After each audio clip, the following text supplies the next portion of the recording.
Marcus Steele Donovan had seen plenty of trouble roll up to his remote cabin in the Colorado mountains, but nothing like the trembling woman who appeared at his door on that rain-soaked October night. After 30 years riding with the Hells Angels, the grizzled biker thought he knew every kind of danger the world could throw at him. He'd survived bar fights, gang wars, and federal raids. His leather vest bore the scars of a life lived outside society's rules. When he told her, "You can stay here tonight," it seemed like simple human decency. But by dawn, when the sound of heavy boots and angry voices surrounded his sanctuary, Steele realized his act of kindness had drawn him into something far deadlier than any turf war he'd ever faced. The question that would haunt him forever was saving one lost soul worth risking everything he'd built. Before we jump back in, tell us where you're tuning in from. And if this story touches you, make sure you're subscribed, because tomorrow I've saved something extra special for you.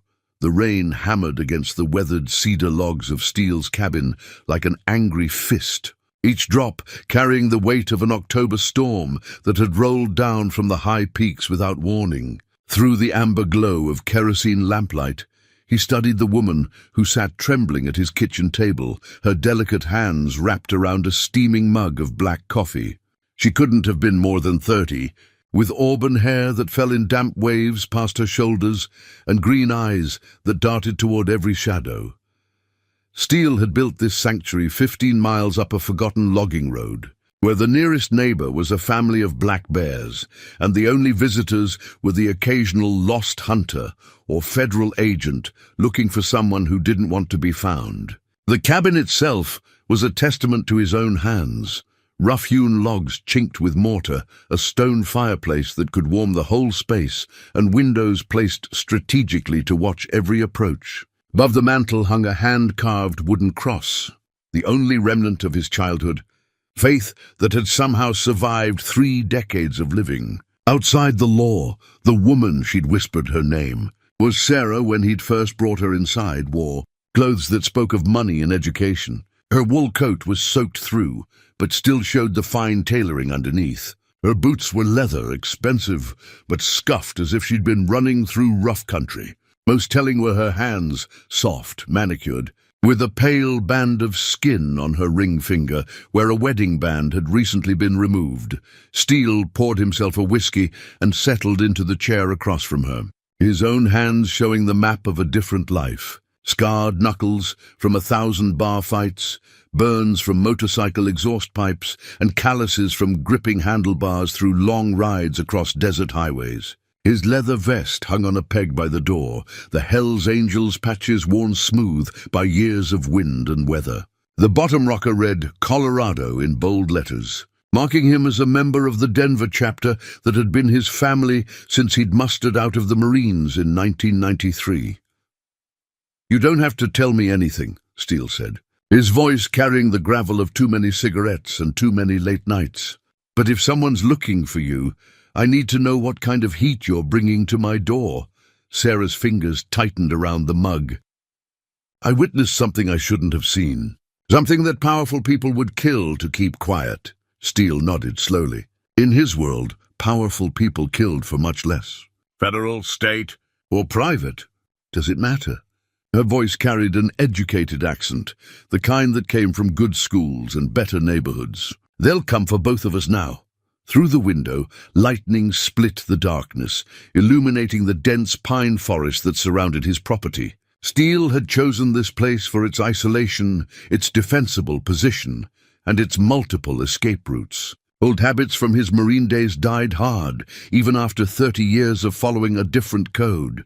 The Hells Angels had taught him about brotherhood and loyalty, but the Corps had taught him about survival.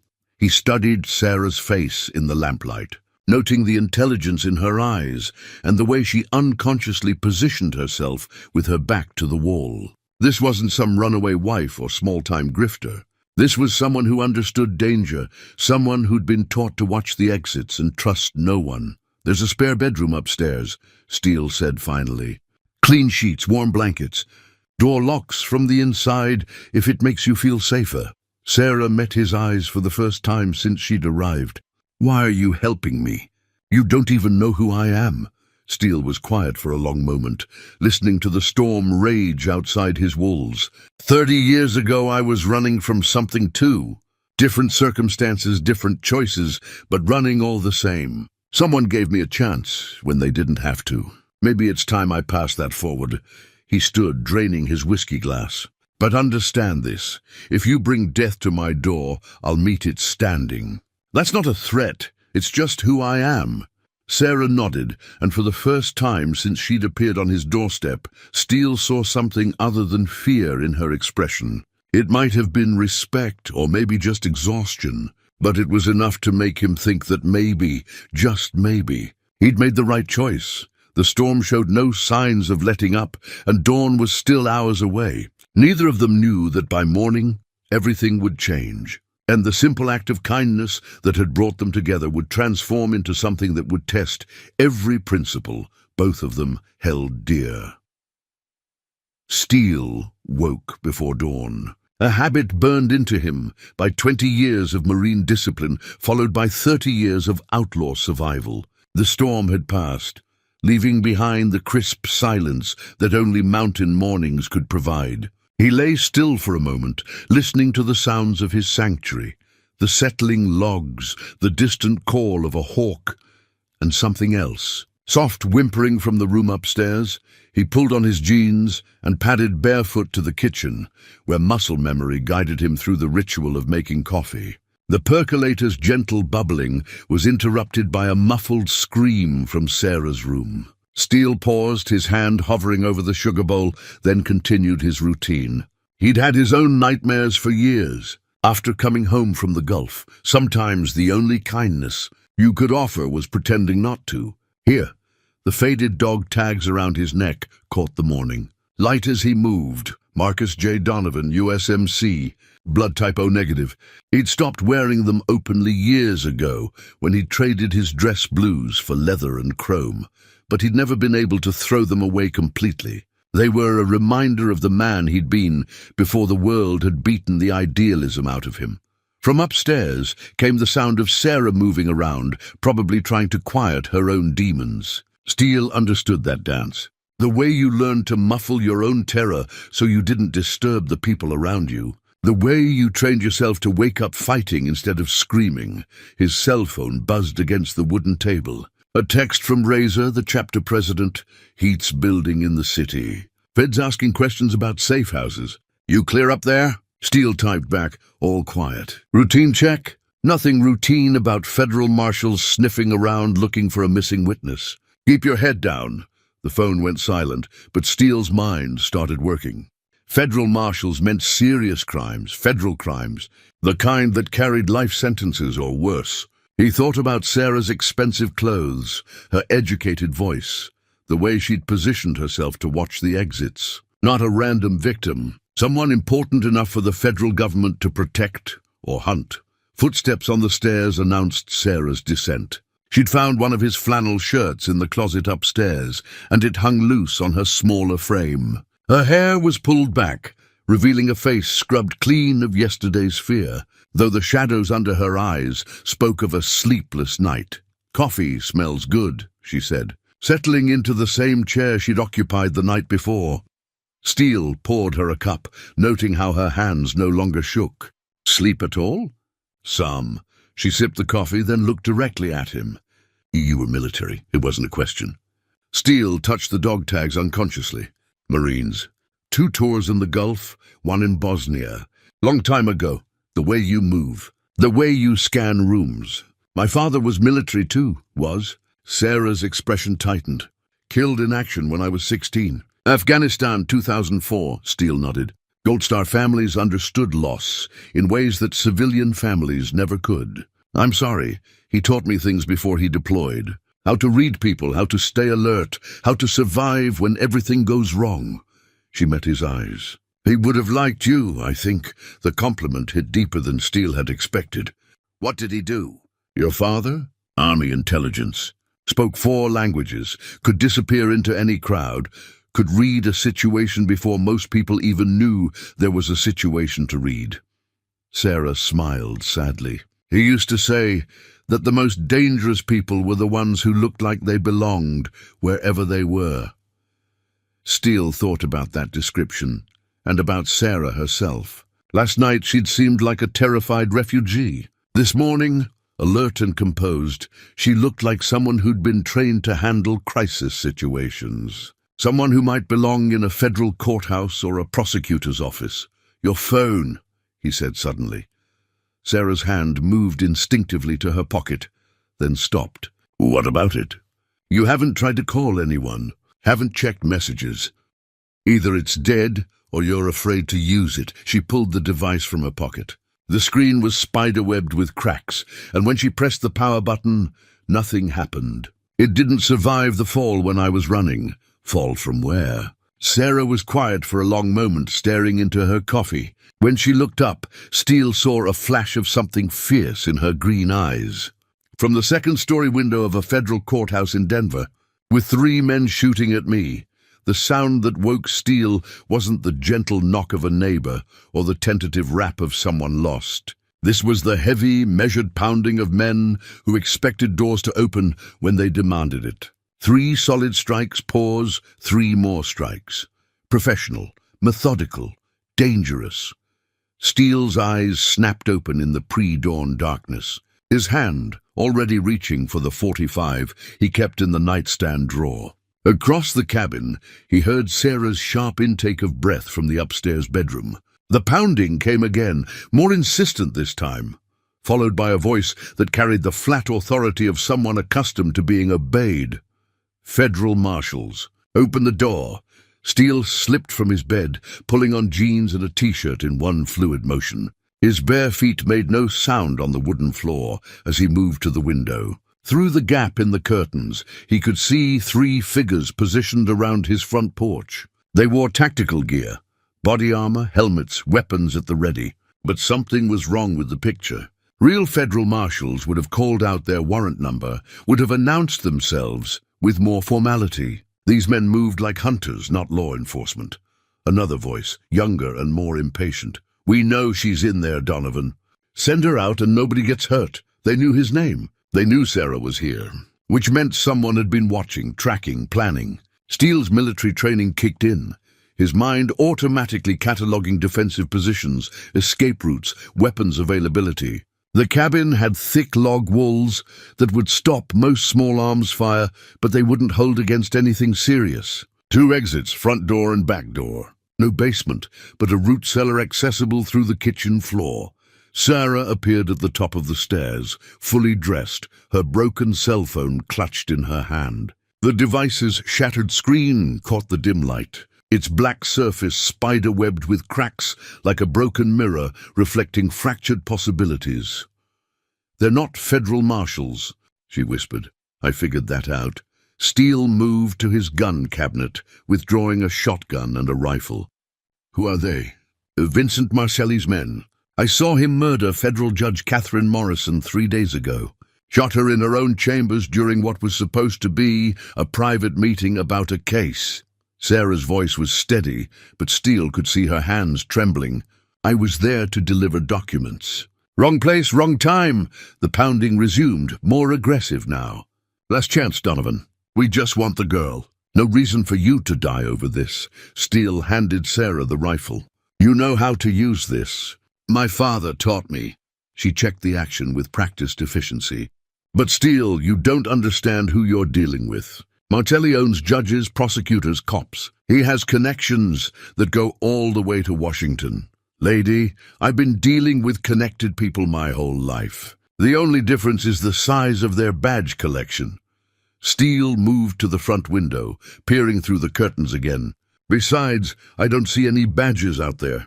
Just 3 men with guns who think they can walk onto my property and make demands." One of the men was circling toward the back of the cabin. Professional tactics, coordinated movement. These weren't street thugs or amateur muscle. They were trained killers, probably ex-military themselves. The kind of men who could make people disappear without leaving a trace. "Here's what's going to happen," Steele said, his voice carrying the calm authority of someone who'd been in firefights before. "You're going to position yourself at the back window upstairs. Anyone comes through that back door, you put them down. I'll handle the front. Steele, there's something else you need to know. Sarah's voice was barely above a whisper. Judge Morrison wasn't just any federal judge. She was investigating Marcelli's connections to a money laundering operation that involves half the power structure in Colorado. Her murder was supposed to look like a heart attack, but I saw Marcelli inject something into her neck. The implications hit Steele like a physical blow. This wasn't just about one witness to one crime. This was about a criminal empire that had infiltrated the highest levels of government, and Sarah was the only person who could bring it all down. How many other people know what you saw? Nobody. I ran before I could tell anyone. I didn't know who to trust. Outside, the voices had stopped. The silence was worse than the threats. It meant they were done talking and ready to act. Steele chambered around in his shotgun, the metallic sound echoing through the cabin like a bell tolling.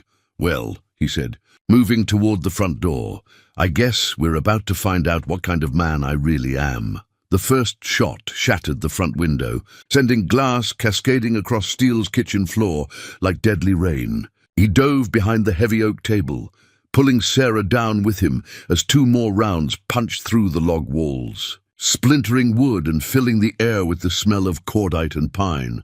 "Back door," Steele growled, army crawling toward the kitchen.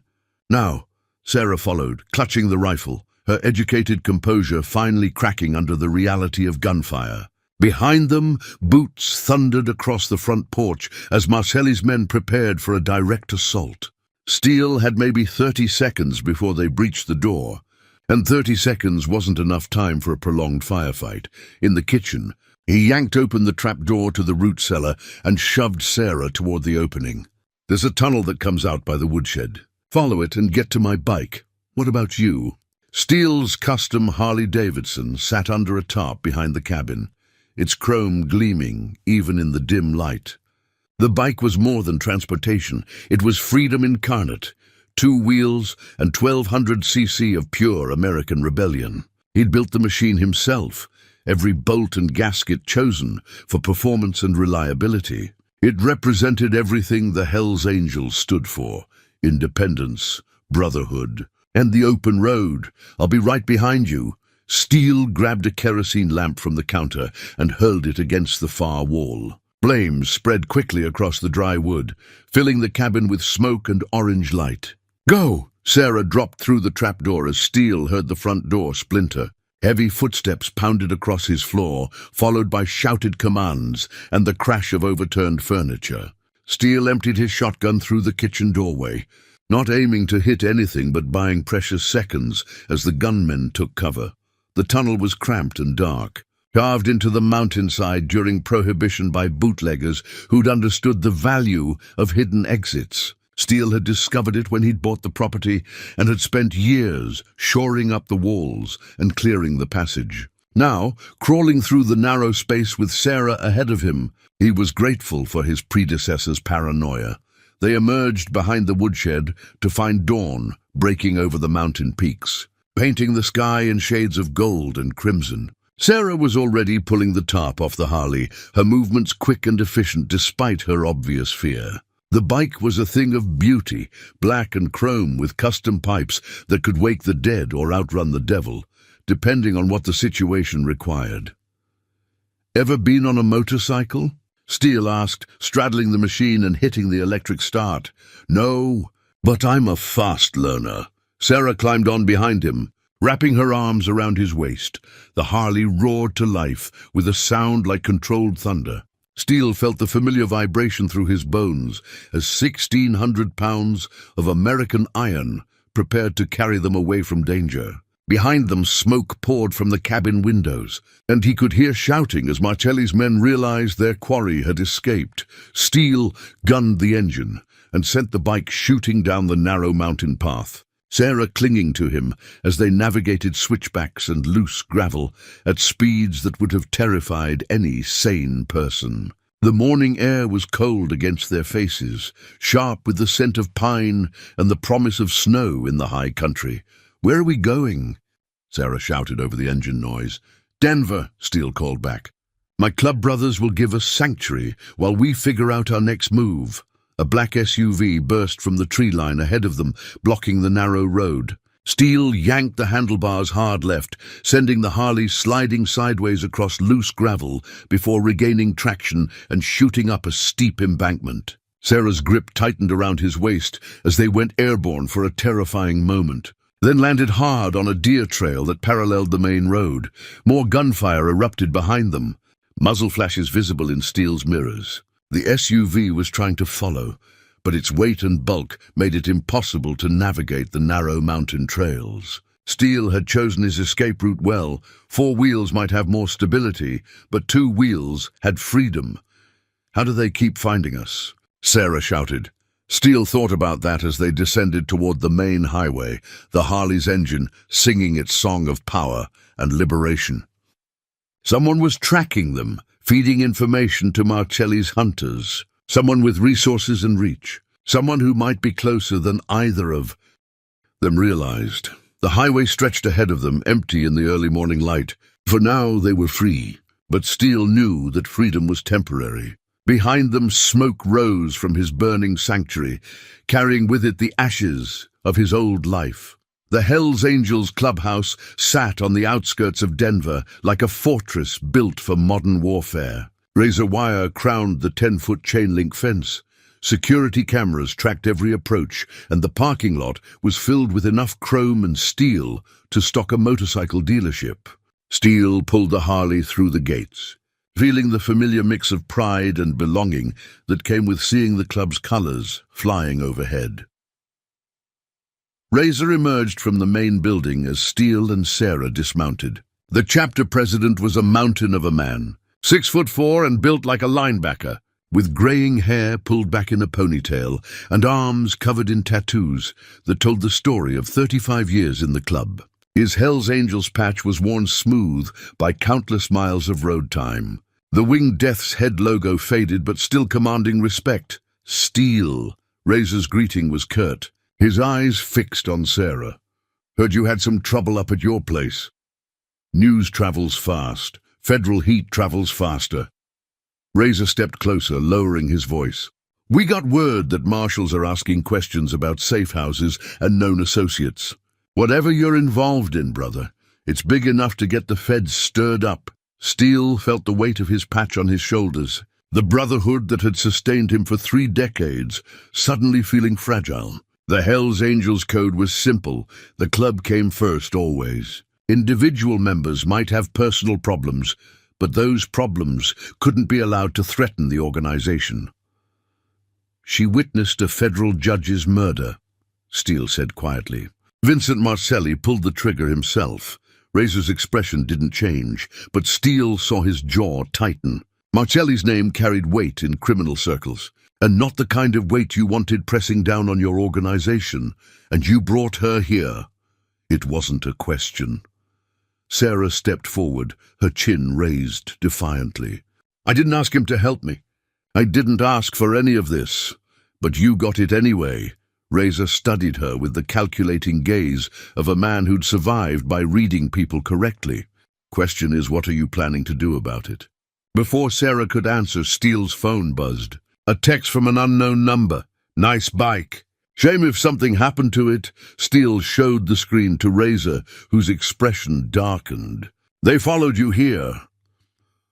Through the clubhouse windows, Steele could see several members gathering, drawn by the tension in Razor's voice. These were men who'd lived their entire adult lives outside the law, who understood violence as both a tool and a language. But they also understood survival, and survival sometimes meant making hard choices about who you protected and who you abandoned. "There's something else," Sarah said, reaching into her jacket. "I didn't just witness the murder. I recorded it." She pulled out a small digital camera, its memory card slot visible through a crack in the casing. The device was damaged but functional, its LED display still glowing faintly. "Everything's on here." Marcelli pulling the trigger, the conversation beforehand about money laundering, even his instructions to his men about disposing of the body. Sarah's voice was steady, but Steele could see her hands trembling. "This is enough to bring down his entire operation," Razor stared at the camera for a long moment. Steele knew what his president was thinking. The evidence could be valuable, either as insurance or as a bargaining chip. But possessing it also made the club a target for one of the most dangerous criminal organizations in the country. "Church," Razor said finally, using the club term for an emergency meeting. "Everyone inside, now." The clubhouse meeting room was simple: long table, folding chairs, and the club charter framed on the wall. 12 members filed in, their faces grim. These were Steele's brothers, men who'd stood with him through bar fights and federal raids, through good times and bad. But as he looked around the table, Steele could see the calculation in their eyes.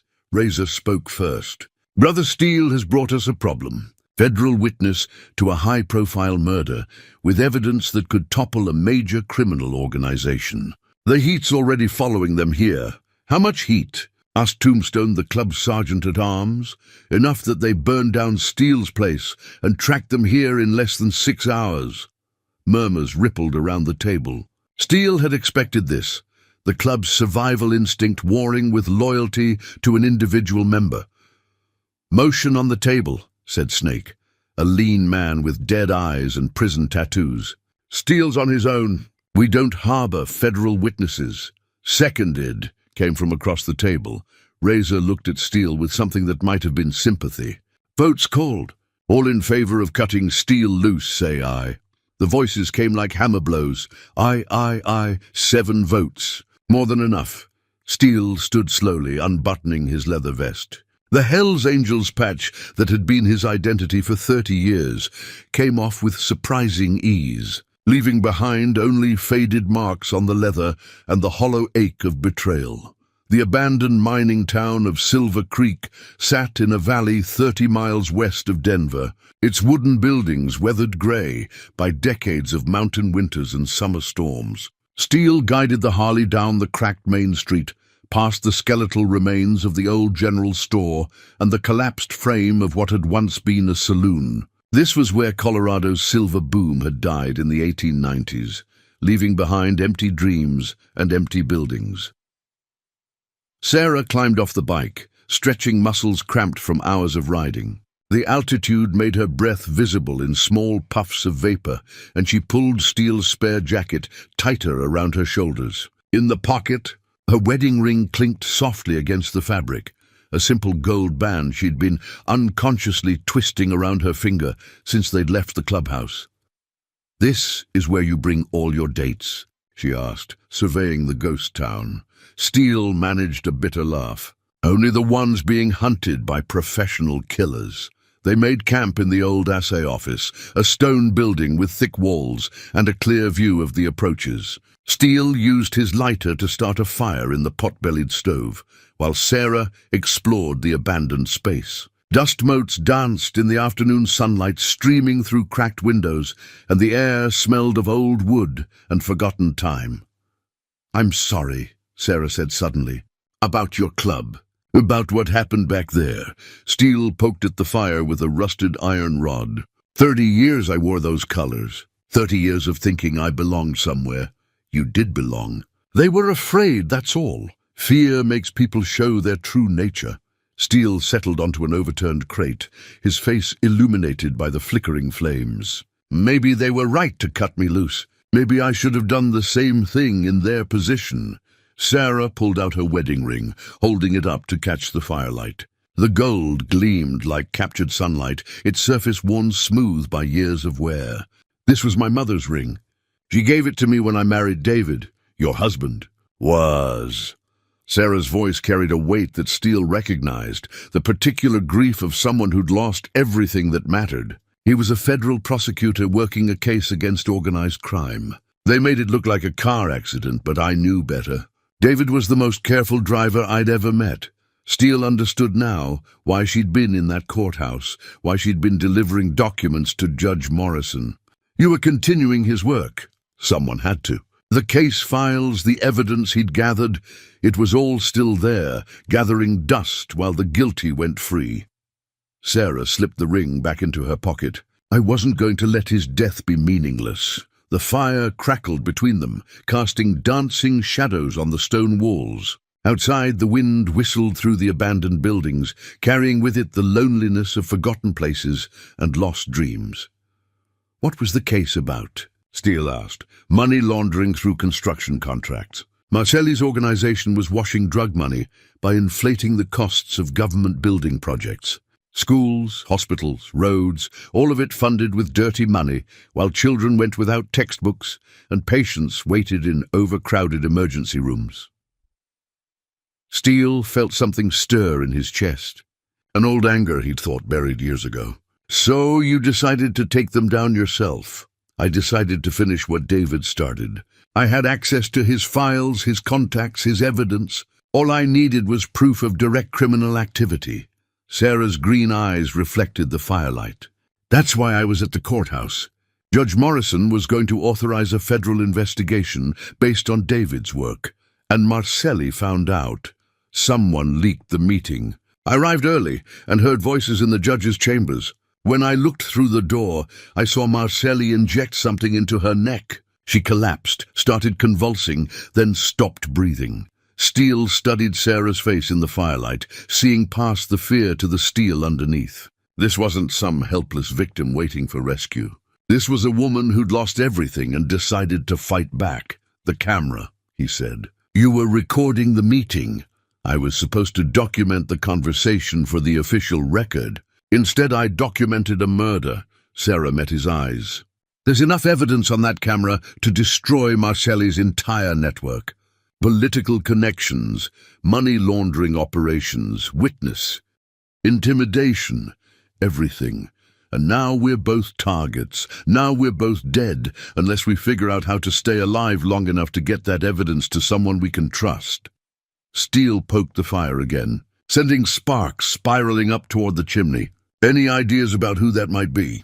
Sarah smiled for the first time since he'd met her, and in that smile, Steele saw something dangerous and beautiful. "Actually, yes, but you're not going to like it." Steele found the vintage Winchester rifle in the mining office's back room, wrapped in oiled canvas and stored behind a loose stone in the wall. The weapon was a .30-30 lever action that had belonged to his grandfather, cached here years ago when Steele had first established the ghost town as a potential safe house. The rifle's wooden stock was smooth with age, carved with his grandfather's initials and the year 1952, a reminder of a time when men solved their problems with straight talk and straight shooting. "How did you know that was there?"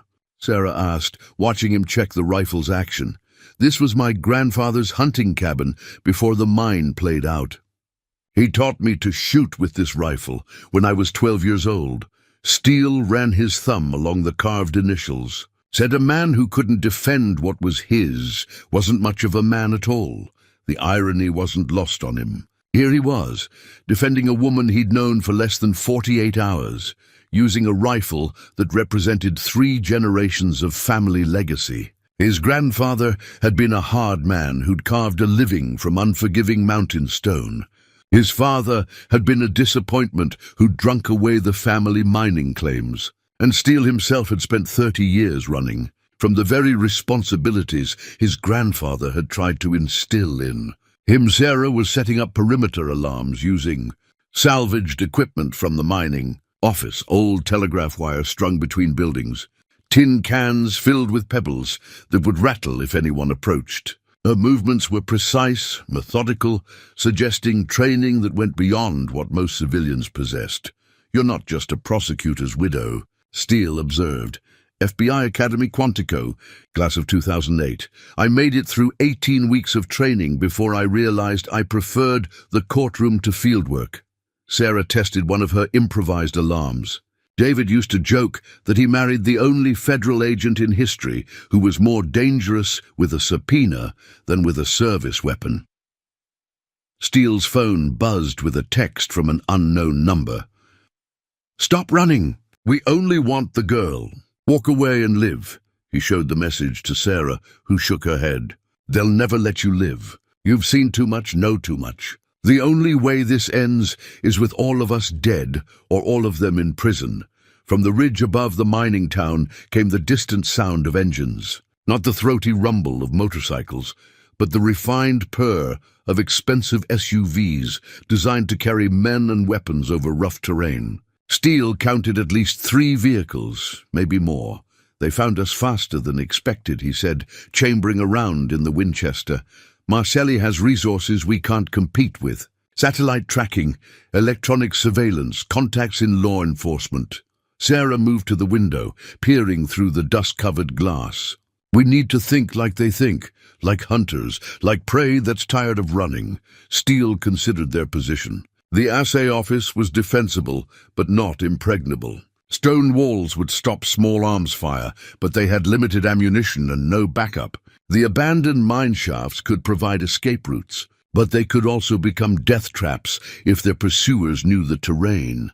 The first shot came without warning, shattering the front window and sending glass fragments spinning through the dusty air. Steele dove behind an overturned desk, pulling Sarah down with him as more rounds punched through the wooden doorframe. "2 shooters on the ridge," Sarah reported, her voice steady despite the gunfire. "At least 4 more moving up the main street." Steele levered another round into the Winchester's chamber. "My grandfather used to hunt elk in these mountains. Said the trick wasn't being faster or stronger than your prey. The trick was understanding how they thought, where they'd run when pressured." Another volley of shots forced them deeper into cover. Steele could hear boots crunching on gravel outside, the careful movements of men trained in urban warfare tactics. "Professional soldiers or ex-military, just like he'd suspected. What are you thinking?" Sarah asked. Steele smiled grimly, his finger caressing the Winchester's trigger. "I'm thinking these boys don't know much about hunting in high country. They're using city tactics in mountain terrain. Meaning? Meaning they're about to learn the difference between being the hunter and being the prey." Steele moved to the back window, where Sarah had rigged one of her alarm systems. Beyond the building lay the entrance to the old mine shaft, its mouth hidden by decades of accumulated brush and debris. His grandfather had explored those tunnels as a young man, mapping every passage and dead end. "How do you feel about underground spaces?" Steele asked. Sarah checked her pistol's magazine. "Better than I feel about being shot full of holes." The sounds of approaching footsteps grew louder. Steele counted heartbeats, measuring the rhythm of their pursuers' advance. 3 men moving in tactical formation, probably equipped with body armor and automatic weapons. Time to show them what mountain justice looked like. The extraction went exactly as planned, which should have been Steele's first warning that something was wrong. Agent David Morrison arrived at the mining town just as the last of Marcelli's men retreated down the mountain, his federal credentials gleaming like badges of salvation in the afternoon sun. The FBI shield looked authentic, felt right in Steele's calloused hands when Morrison handed it over for inspection. "Sarah Kellerman?" De Morrison called out as they emerged from the mine shaft, both covered in dust and cordite residue. "Agent Morrison, FBI. Your husband's partner contacted me through secure channels. We've been looking for you for 3 days. Sarah's relief was visible, her shoulders sagging as weeks of accumulated tension finally found release. "David mentioned you, Agent Morrison, from the Organized Crime Task Force." "That's right. David was a good man, a good agent. I'm sorry for your loss." Morrison was tall and lean, with the kind of unremarkable features that made him perfect for undercover work. His suit was expensive but not flashy, his demeanor professional but warm. Everything about him screamed federal law enforcement. Steele's military instincts were screaming something else entirely, but he couldn't put his finger on what was wrong. Maybe it was the way Morrison's eyes never quite met his, or the fact that the agent had arrived alone when standard protocol called for backup. Maybe it was just paranoia born of too many years living outside the law. "We need to get you both to a secure location," Morrison continued.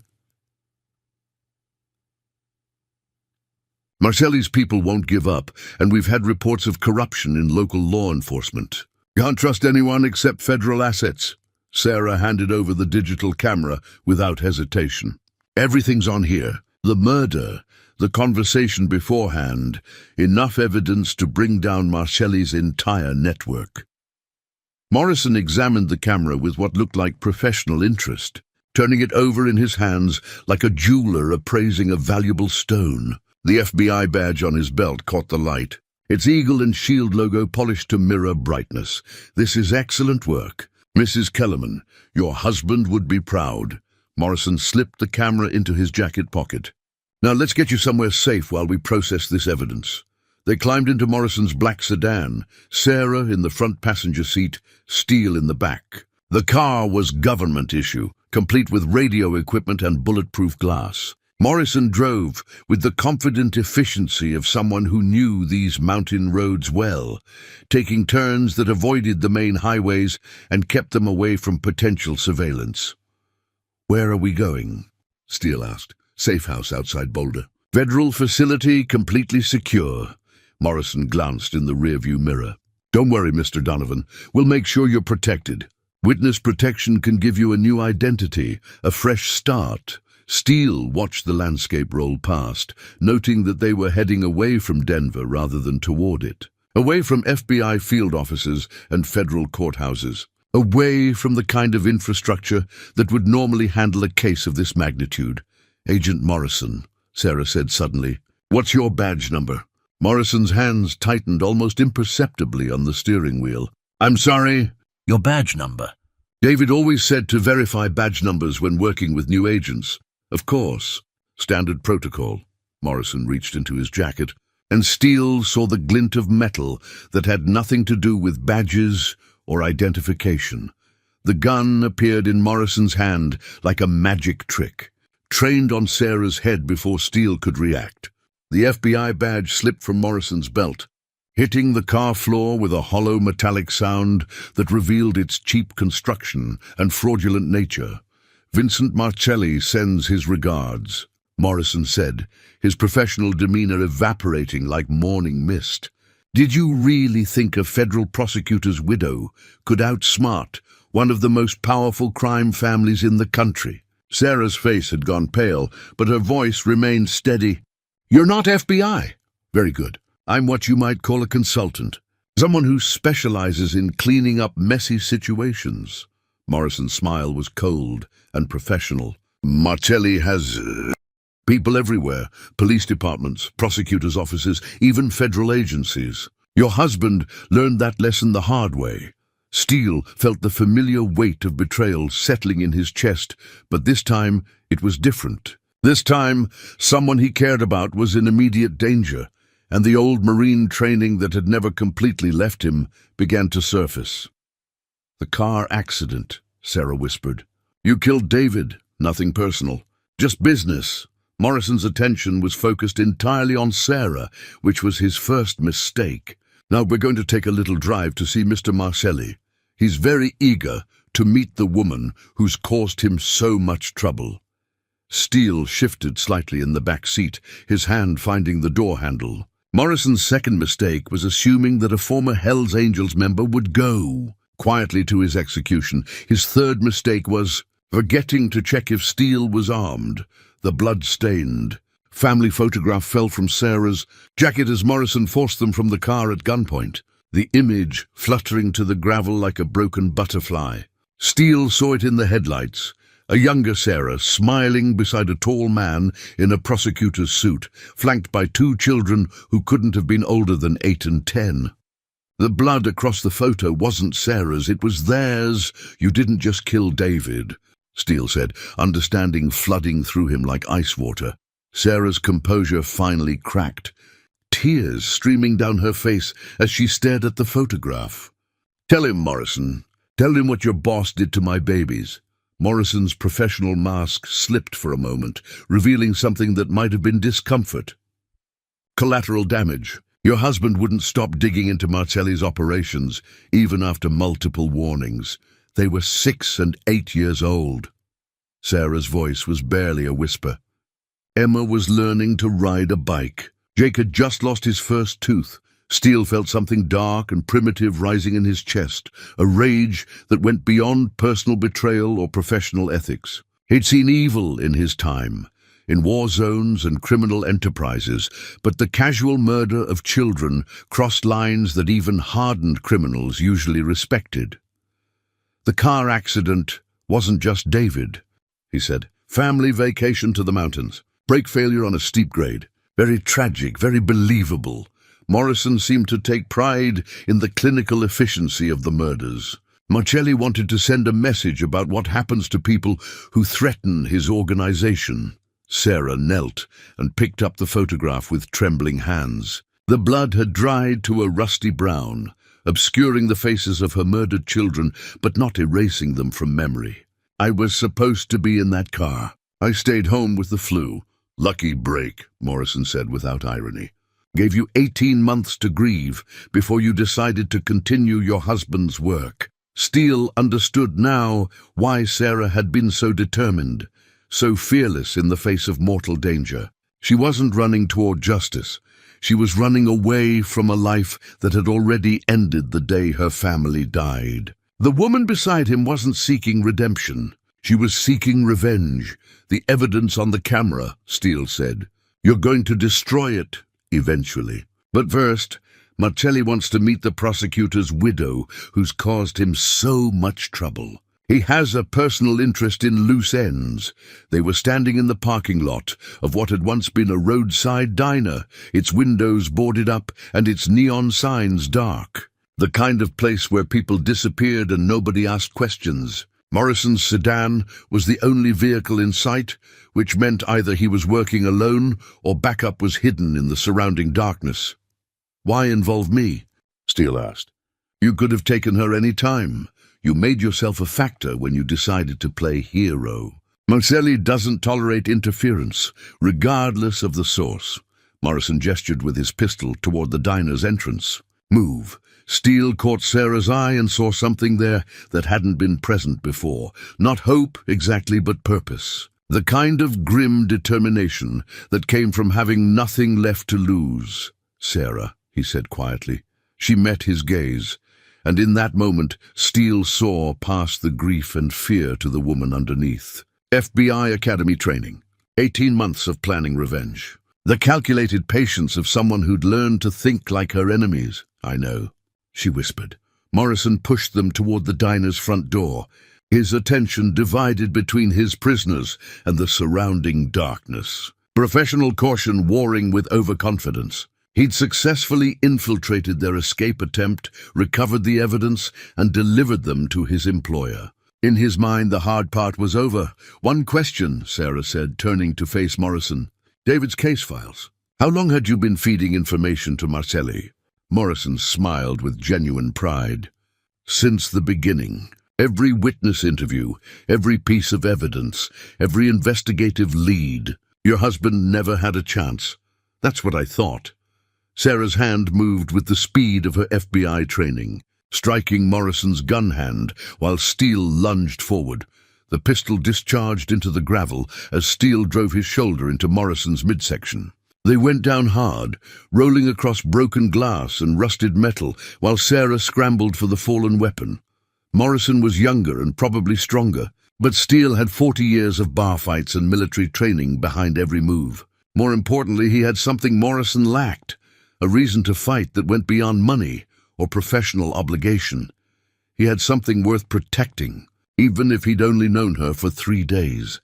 The dynamite was exactly where Steele remembered it. Cached in the abandoned mining town's old powder magazine behind rusted locks and faded warning signs. 20 sticks of industrial explosive, stable and potent, wrapped in oiled canvas that his grandfather had stored decades ago for clearing rock slides. Steele handled the volatile material with the respect of someone who'd seen what explosives could do to human bodies.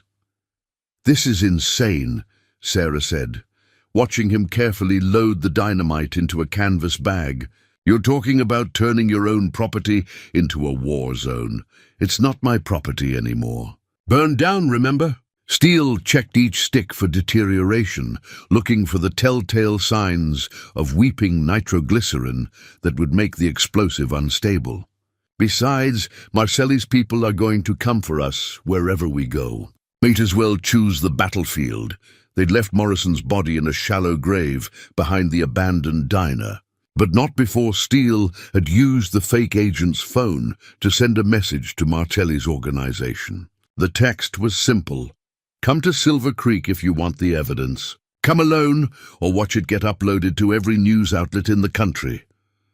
Sarah worked methodically, preparing copies of the digital camera's memory card and uploading the files to secure cloud storage accounts. Her fingers moved across the laptop keyboard with practiced efficiency, setting up deadman switches and automated releases that would trigger if they didn't check in every 12 hours.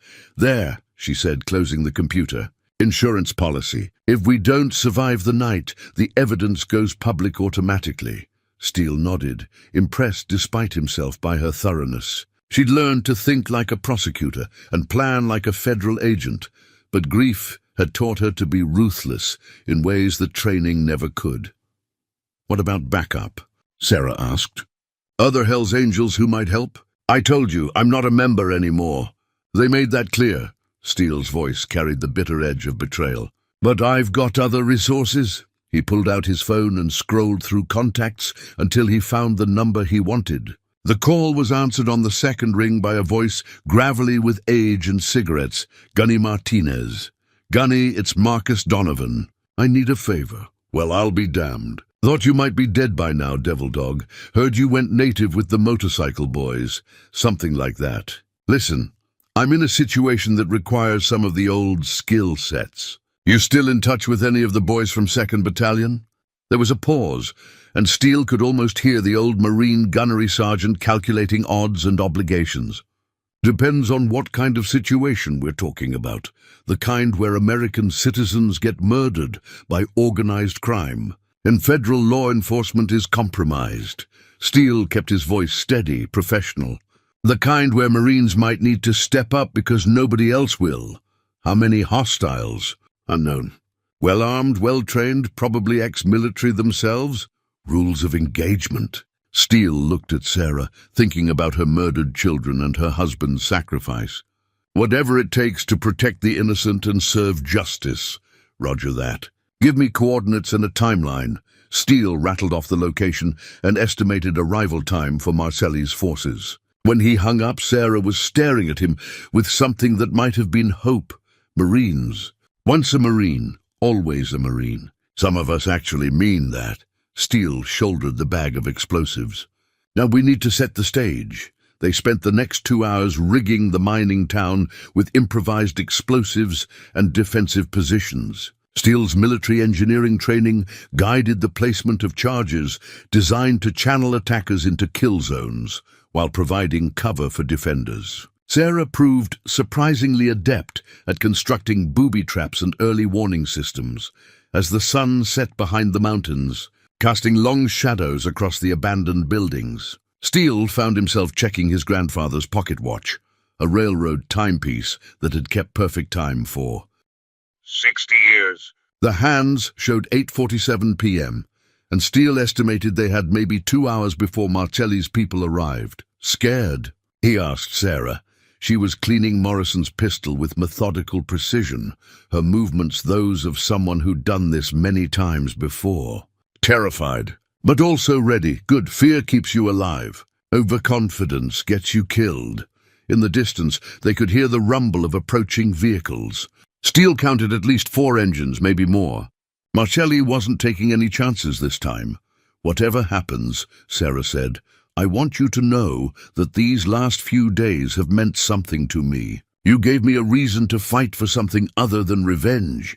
Steele felt something shift in his chest, a warmth that had nothing to do with adrenaline or combat readiness. "Same here."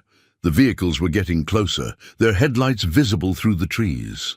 Steele checked his weapons one final time and took his position behind a pile of mining equipment that would provide cover and a clear field of fire.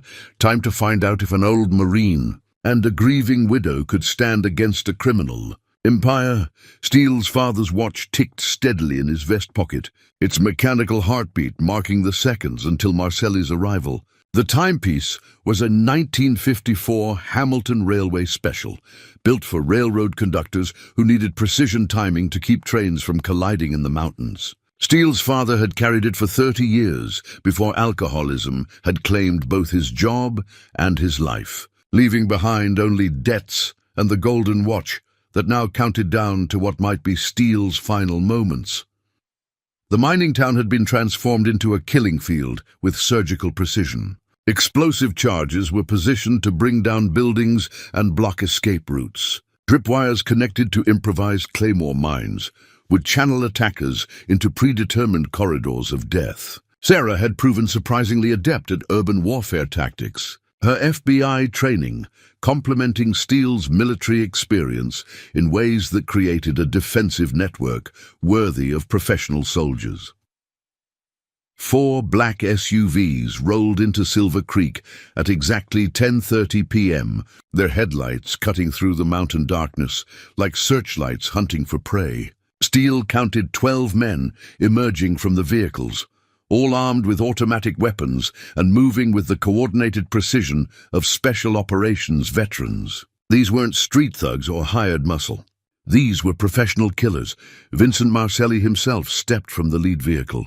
A man in his 60s, wearing an expensive suit that somehow managed to look elegant, even in the middle of a Colorado ghost town. He was smaller than Steele had expected, with silver hair and the kind of refined features that belonged in corporate boardrooms rather than criminal enterprises. But there was something in his eyes that spoke of casual violence and absolute ruthlessness.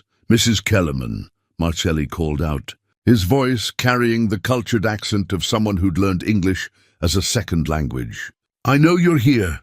Let's discuss this like civilized people."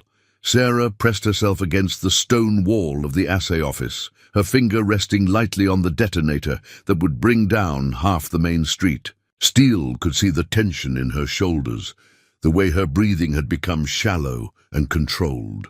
This was the moment she'd been building toward for 18 months, face to face with the man who'd murdered her family. "I have a proposition," Marcelli continued, walking slowly down the middle of the street with the confidence of someone who'd never doubted his own invincibility. "Return my property, the camera and its contents, and I'll make your deaths quick. Refuse, and I'll take my time with both of you." Steele checked his grandfather's Winchester one final time, then moved to his assigned position overlooking the street. Through his scope, he could see Marcelli's men spreading out in professional formation, covering angles and establishing fields of fire. They knew their business, but they were operating in unfamiliar terrain against opponents who'd had hours to prepare. His phone buzzed with a text from Gunny Martinez. "In position. 8 Marines, full combat load. Awaiting your signal." Steele smiled grimly. Marcelli had brought 12 professional killers to what he thought would be a simple execution. What he'd actually done was walk into an ambush set by United States Marines who'd spent decades perfecting the art of making bad people disappear. "Mr. Donovan," Marcelli called out, apparently having spotted movement in the darkness. "I know you're here too. Former Hells Angels, former Marine. A man who understands the realities of violence and survival." Steele remained silent, watching through his scope as Marcelli's men continued their advance. The crime boss was playing for time, probably hoping to draw them into conversation that would reveal their positions. "I researched you after our first encounter," Marcelli continued. "Decorated Marine, 30 years with the Hells Angels, respected by both communities. A man who understands loyalty and honor." The watch in Steele's pocket seemed to tick louder now, marking seconds that stretched like hours. Marcelli was 50 yards away, well within rifle range, but surrounded by enough firepower to level the entire mining town. "Here's what I don't understand," Marcelli said, stopping directly below Steele's position. "Why would a man like you throw away his life for a woman he's known for 3 days? What could possibly be worth that kind of sacrifice?" Sarah's voice rang out from across the street, clear and strong despite the mortal danger surrounding them. "Love, you bastard. Something you've never understood."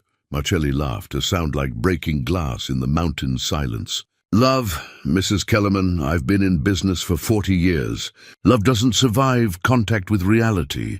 Then you've never experienced the real thing." Steele's finger found the trigger of his grandfather's rifle, the weapon steady despite the adrenaline coursing through his veins. In his pocket, the railroad watch ticked toward the moment when words would give way to violence, when all the preparation and planning would reduce to simple mathematics of survival. Time was running out for all of them.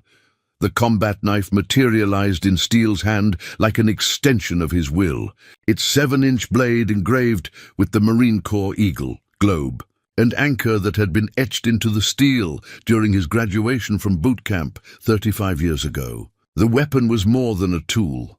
It was a symbol of transformation, the moment when Marcus Donovan, the frightened recruit, had become Steele the warrior. Now crouched in the darkness above Vincent Marcelli, he felt that same transformation occurring again. The first shot came from Sarah's position, a single rifle crack that shattered the mountain silence and dropped one of Marcelli's men before he could take cover. Steele had taught her to shoot for center mass, to trust her training over her emotions, and the lesson had taken hold. The professional killer crumpled to the gravel without ever knowing what hit him. Marcelli's response was immediate and overwhelming. Automatic weapons fire erupted from multiple positions, muzzle flashes strobing through the darkness like deadly lightning. Bullets chewed through the wooden buildings of Silver Creek, sending splinters and dust cascading through the air. Steele pressed himself against the stone foundation of the old mine office, feeling the impacts thunder through the walls. "Contact!" Gunny Martinez's voice crackled through Steele's earpiece. 8 targets north perimeter. Engaging now, the mountain exploded into warfare. The distinctive crack of M4 rifles joined the chaos as Steele's Marine brothers opened fire from concealed positions around the mining town. These were men who'd learned their trade in Afghanistan and Iraq, who understood urban combat in ways that criminal enterprises could never match. Steele moved through the battle like a ghost, using shadows and cover to close distance with Marcelli's men. The combat knife felt natural in his grip, its weight and balance familiar from 1,000 training sessions and too many real fights to count. He was no longer a retired biker trying to help a stranger. He was a United States Marine engaging enemy combatants on American soil. The first killer never saw him coming. Steele's blade found the gap between body armor and helmet, sliding home with the precision of surgical steel. The man dropped silently, his weapon clattering to the gravel as Steele faded back into the darkness. Explosions began to rock the mining town as Sarah triggered her demolition charges. The old general store collapsed in a cloud of dust and debris, blocking one of Marcelli's escape routes. The sound was tremendous, echoing off the mountain walls like thunder, but it was nothing compared to the sustained roar of automatic weapons fire. "Steele!" Sarah's voice cut through the chaos. "Marcelli's moving toward the mine entrance." Through the smoke and muzzle flashes, Steele could see the crime boss retreating with 2 bodyguards, apparently realizing that his overwhelming firepower advantage had been neutralized by superior tactics and positioning. The mine entrance would provide cover and concealment, but it would also trap him if Steele could seal the exit. Steele sprinted across open ground, bullets whining past his head like angry insects. His grandfather's Winchester was slung across his back, but the combat knife remained in his hand, intimate, personal, final. This fight had moved beyond guns and explosives to something more primitive, more honest.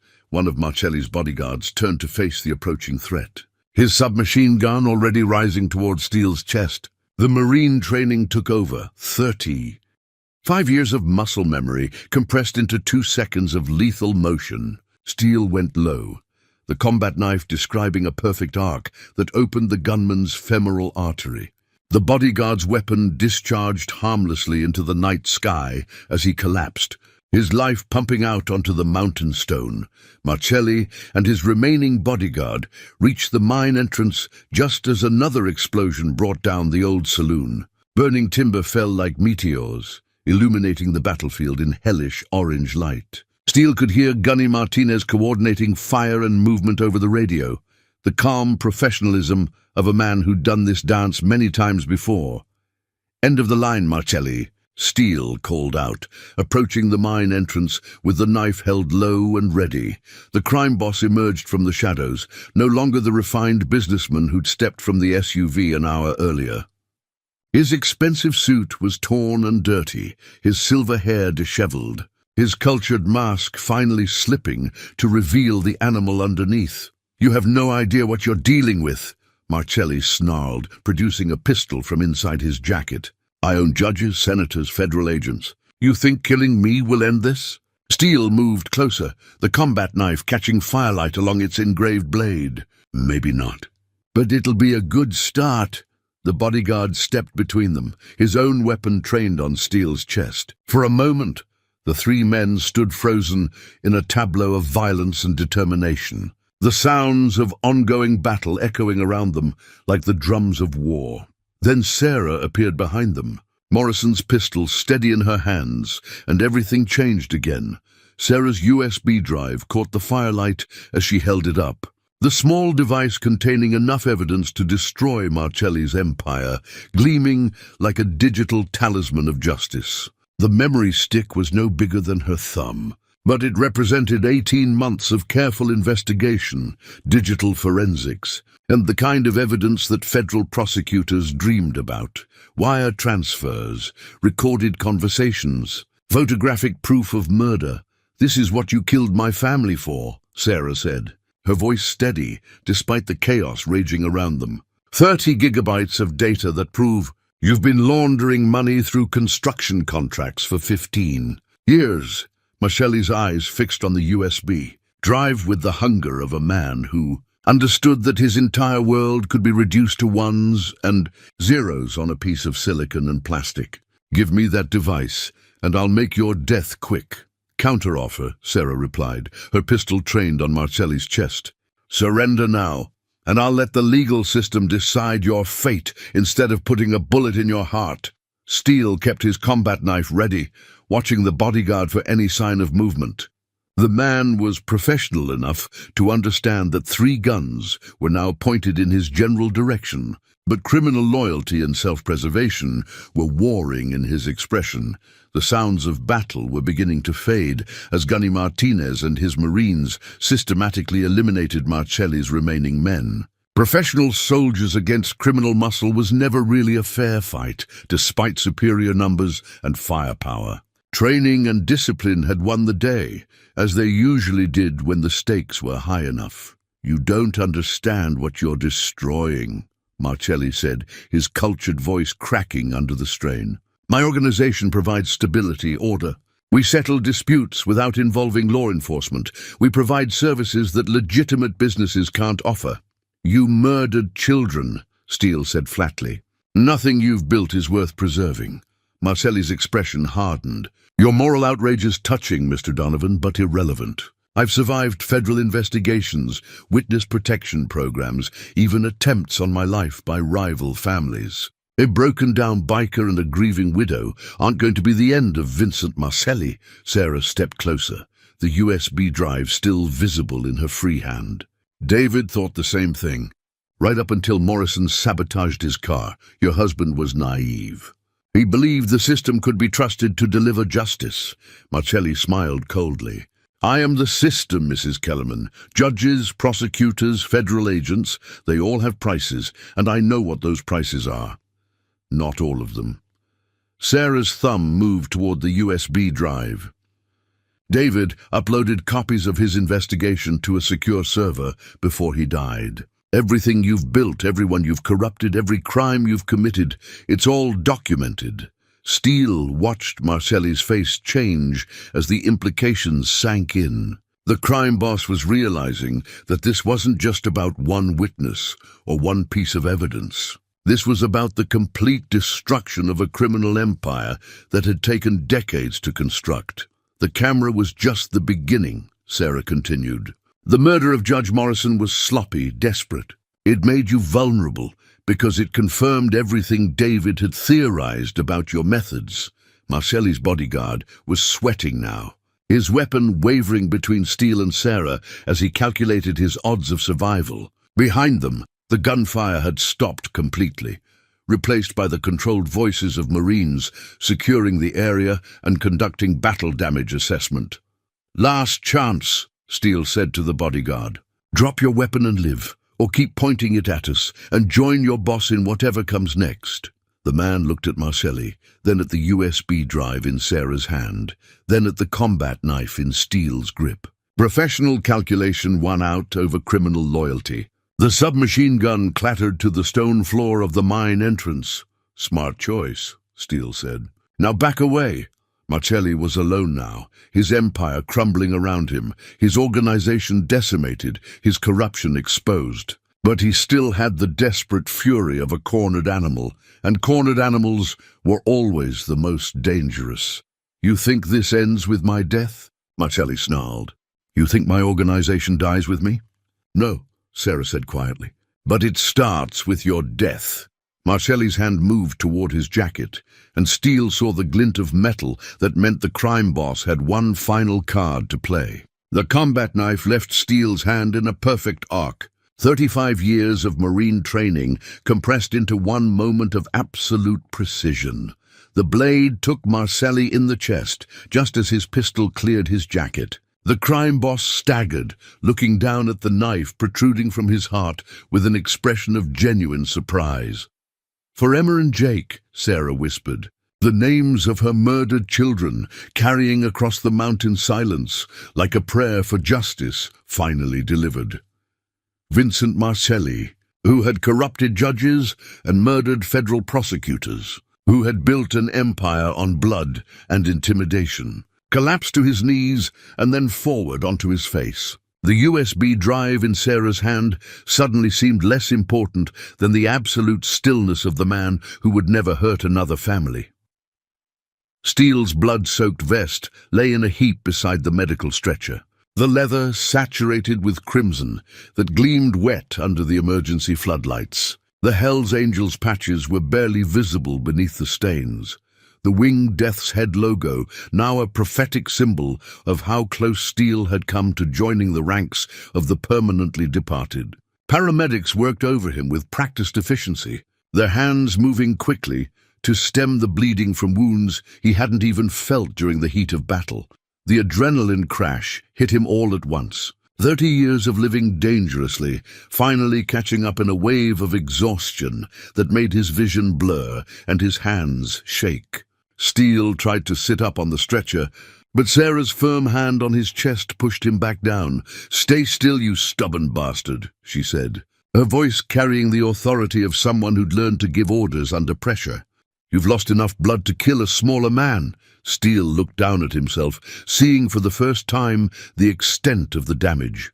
A bullet had creased his left shoulder, another had punched through his right thigh, and shrapnel from one of the explosions had left a constellation of small cuts across his arms and face. Nothing immediately fatal, but enough to make him understand why the paramedics were looking so serious. "Marcelli," he asked, "dead, along with most of his crew."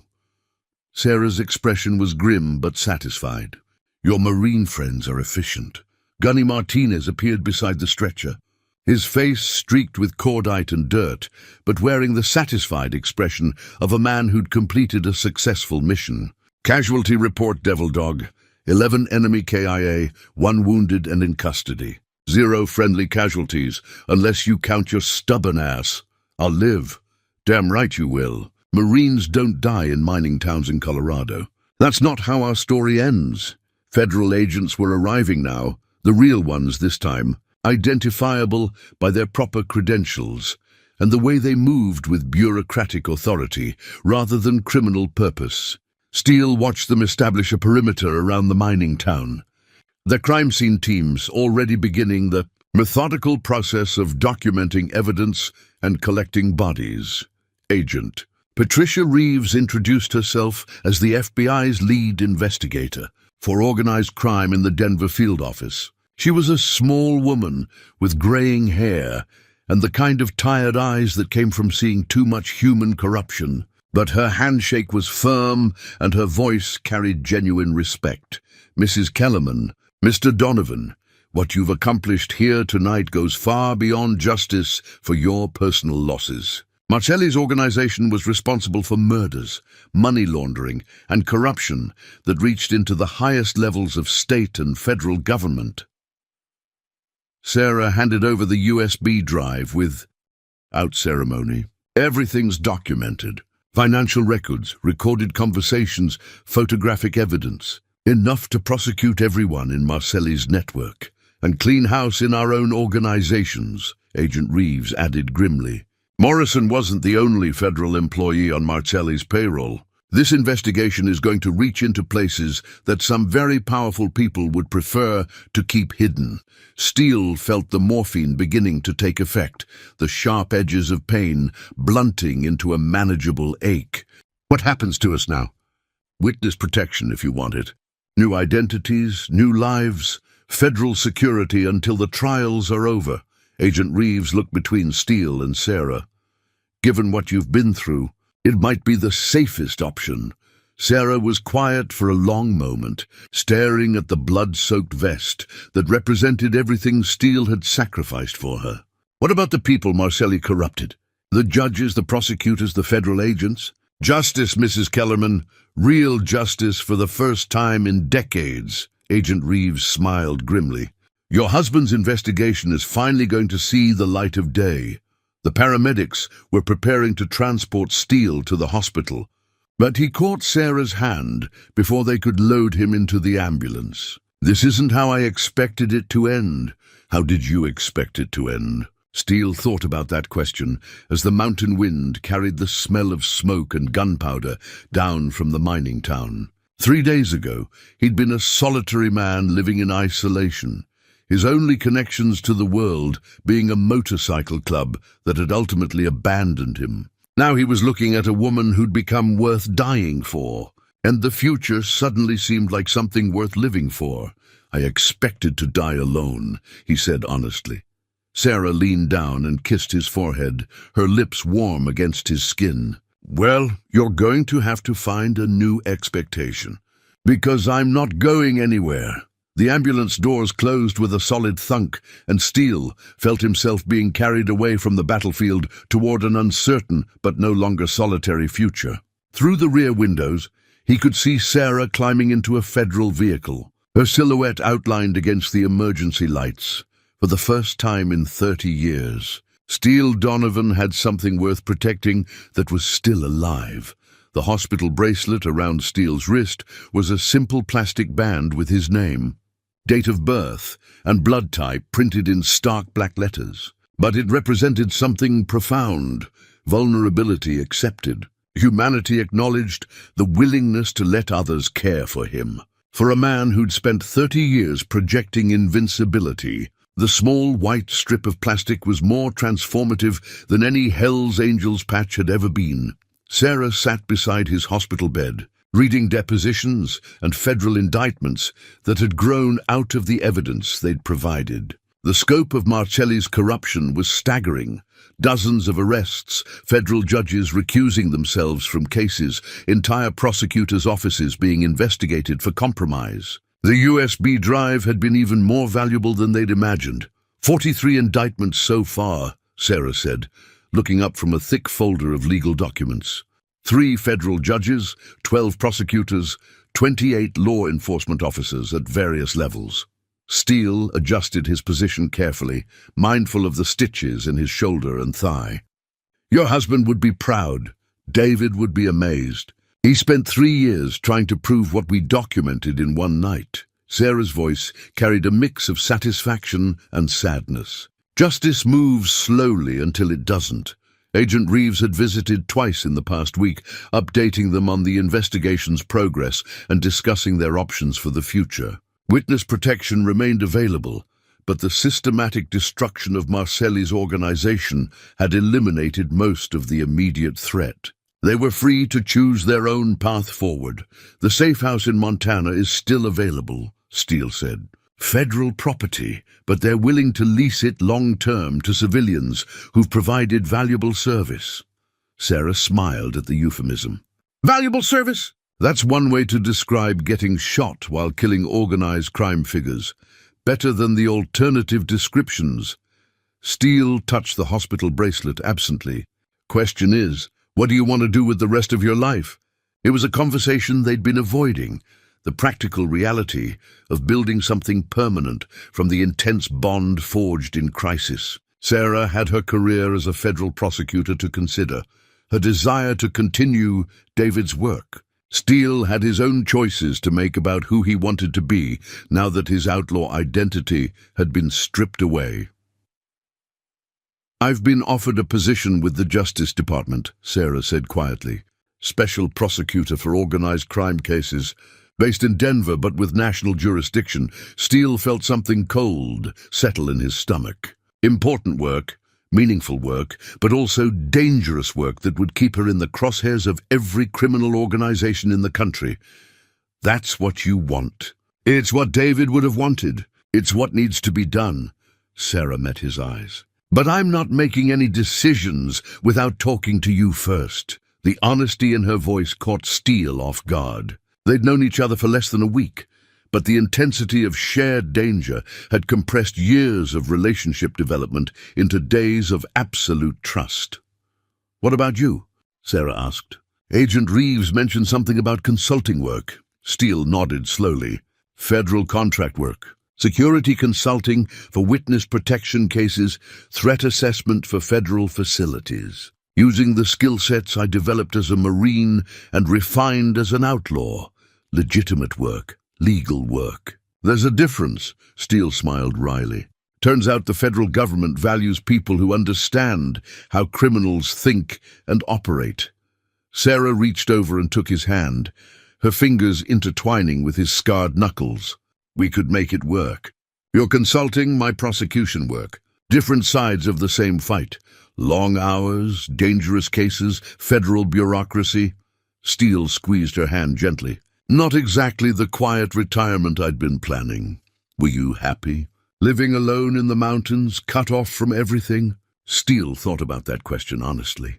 The solitude had been peaceful, but it had also been empty. The Hells Angels had provided brotherhood, but not intimacy. His entire adult life had been spent avoiding the kind of emotional vulnerability that the hospital bracelet represented. "No," he said finally, "I wasn't happy. I was just existing."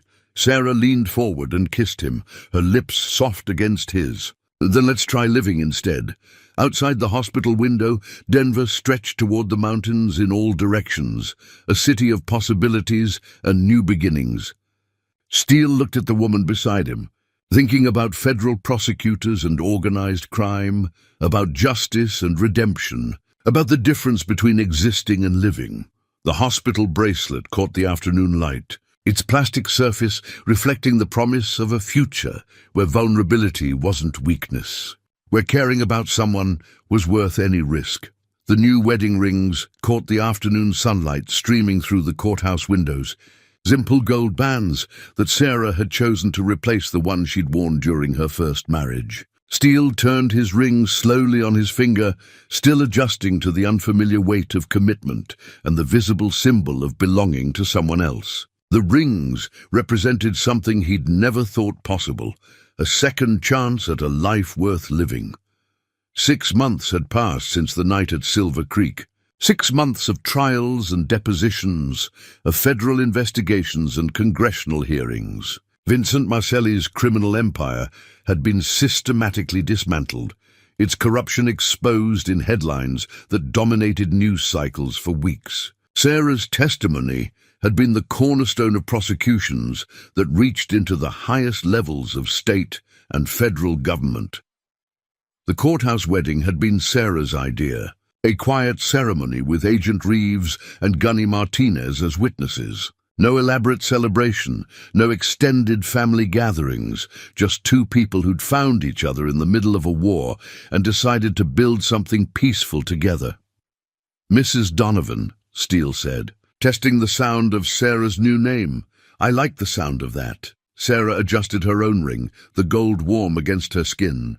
"Though my colleagues at Justice are going to have a field day with the paperwork." Steele's consulting business had grown beyond federal witness protection to include corporate security and law enforcement training. He found himself teaching courses on criminal psychology and tactical thinking to FBI agents and federal marshals, sharing insights gleaned from 30 years on both sides of the law. "Any regrets?" Sarah asked as they walked down the courthouse steps towards Steele's new truck, a practical vehicle that reflected his transition from outlaw to legitimate businessman. Steele considered the question seriously. The Hells Angels had officially expelled him during a formal ceremony that had stripped away 3 decades of identity and brotherhood. The outlaw life that had sustained him through middle age was gone forever, replaced by mortgage payments and federal security clearances. Some, he said honestly, the brotherhood, the freedom, the simplicity of living outside society's rules. But I was dying by degrees up in that cabin. 47 years old and already writing my own obituary. Steele opened the truck door for Sarah, the gesture automatic after months of learning to be a husband.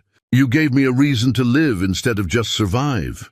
They drove through Denver's downtown district, past federal buildings where Sarah spent her days prosecuting organized crime cases, and past the FBI field office where Steele consulted on security matters. The city had become their shared territory, a place where their different skills and experiences complemented each other's work. "The Hells Angels called," Sarah said carefully. "Razor wants to meet with you." Steele's hands tightened on the steering wheel. He'd expected this conversation eventually, but that didn't make it easier. "What does he want?" "He didn't say, but Agent Reeves thinks it might be an olive branch. The club's been having problems with federal investigations since Marcelli's network was exposed." Steele pulled into the driveway of their small house in a quiet Denver suburb, the kind of neighborhood where federal prosecutors and security consultants could blend in with accountants and insurance salesmen. The house was nothing special. 3 bedrooms, 2 bathrooms, a garage for Steele's consulting equipment, but it was theirs. "You think I should meet with him?" Sarah was quiet for a moment, considering the implications. "I think you should do whatever feels right. But remember that you're not the same man who left the club 6 months ago." That evening, Steele called Razor from their back porch, watching the sun set behind the Rocky Mountains, while Sarah graded depositions at the kitchen table. The conversation was brief, professional. "Careful, Steele." Razor's voice carried the weight of old friendship and recent betrayal. "Razor, heard you got married. Congratulations." "Thank you." "Listen, and brother, and I know I don't have the right to call you that anymore. The club made a mistake. Fear made us choose survival over loyalty." Steele watched a hawk circle overhead, hunting in the gathering dusk. "Water under the bridge. No, it isn't. What you did at Silver Creek, the way you stood up when it mattered, that's what the club is supposed to be about. Honor, loyalty, protecting the innocent. I'm not looking to rejoin Razor, I know. But if you ever need anything at all, the Colorado chapter owes you a debt." After Steele hung up, Sarah joined him on the porch, settling into the chair beside him. The wedding rings caught the last light of day. 2 circles of gold that represented the possibility of redemption, even for those who'd spent their lives outside the law. "Everything okay?" Steele took her hand, their rings clicking softly together. "Everything's perfect." For the first time in his adult life, Steele Donovan meant exactly what he said.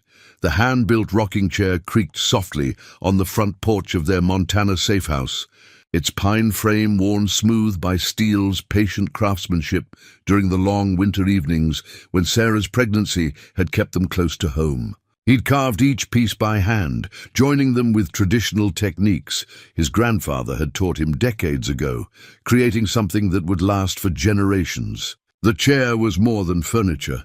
It was a promise to the future, a symbol of the peaceful life they'd built from the ashes of violence. Sarah rested in the chair, her hands folded over the gentle curve of her belly, where their child grew strong and safe. 7 months along now, and the baby moved constantly, as if eager to join the world that Steele and Sarah had fought so hard to make secure. The due date was still 2 months away, but Steele found himself checking the emergency route to the hospital every few days. making sure the roads were clear and the truck was fueled. She's active today, Sarah said, pressing her hand against a particularly enthusiastic kick. Steele settled into the chair beside her, a simpler piece he'd built for himself. The ultrasound said we couldn't tell yet. Call it maternal instinct. Besides, after everything we've been through, I think the universe owes us a daughter. The view from their porch stretched across 50 miles of Montana wilderness, mountain peaks rising like ancient sentinels against the endless sky. The federal government had kept its promise about the safe house, transferring the property to them permanently in recognition of their service. It was isolation, but chosen isolation, the kind that came with peace rather than fear. Steele's consulting business operated from a home office, conducting threat assessments and security training via video conference when possible, traveling only when absolutely necessary. Sarah had taken extended leave from the Justice Department, though she continued to review cases and provide testimony for the ongoing prosecutions of Marcelli's network. "Any word from Agent Reeves?" Steele asked. "The last of the corruption trials wrapped up yesterday. 47 convictions, no acquittals." Sarah smiled with professional satisfaction. David's investigation finally got the justice it deserved. A hawk circled overhead, riding the thermals that rose from the sun-warmed valley. Steele watched the bird's effortless flight, thinking about the strange paths that had brought him to this moment. A year ago, he'd been a solitary man waiting to die alone in a Colorado cabin. Now he was a husband, preparing to become a father, his life finally having the kind of meaning that couldn't be taken away by circumstances or other people's choices. "Do you think we'll be good parents?" Sarah asked, the question carrying the weight of all their shared losses. Steele considered his answer carefully. "I think we understand what children need: safety, love, someone willing to fight for them when they can't fight for themselves. And we definitely know how to fight. We know how to protect what matters." The baby chose that moment to deliver a particularly vigorous kick, strong enough to make Sarah gasp and laugh simultaneously. Steele reached over and placed his weathered hand on her belly, feeling the new life moving beneath his palm. The sensation was miraculous, humbling, terrifying, and wonderful all at once. "What will we tell her about how we met?" Sarah asked. "The truth. That sometimes good people have to make hard choices, and sometimes those choices lead to something beautiful." A truck appeared on the distant road, its dust trail visible for miles in the clear mountain air. Steele watched it approach with the automatic vigilance that would never completely leave him, but without the anxiety that had once accompanied every unexpected visitor. The truck bore federal plates, Agent Reeves making one of her periodic check-ins. "Expecting company?" Steele asked. "She mentioned stopping by with some paperwork." Final details for the Witness Protection Trust Fund. The money from seized Marcelli assets had been substantial, enough to ensure their child's education and security, regardless of what the future might bring. Steele had been uncomfortable with accepting criminal proceeds, but Sarah had convinced him that turning Marcelli's ill-gotten wealth toward protecting innocent children was a form of justice in itself. Agent Reeves climbed out of her truck, carrying a manila envelope and wearing the satisfied expression of someone who'd completed a long and difficult mission. "Mr. and Mrs. Donovan, how are we feeling today?" "Optimistic," Sarah said, one hand resting on her belly. "Good, because I have some news that might interest you both." Reeves settled into a third chair that Steele had built for visitors, opening the envelope to reveal photographs and documents. Vincent Marcelli had a son, Michael Marcelli, 32 years old, Harvard Law School, clean record. Steele felt old instincts stirring. "Looking for revenge?" "Looking for redemption," Reeves said with a smile. "He's applying for a position with the Justice Department. Wants to spend his life prosecuting the kind of criminal organization his father built." The rocking chair creaked gently as Sarah absorbed this information. In her belly, their daughter moved as if responding to the promise of a world where the children of criminals could choose to become forces for justice. Sometimes, Steele reflected, the future really was worth fighting for.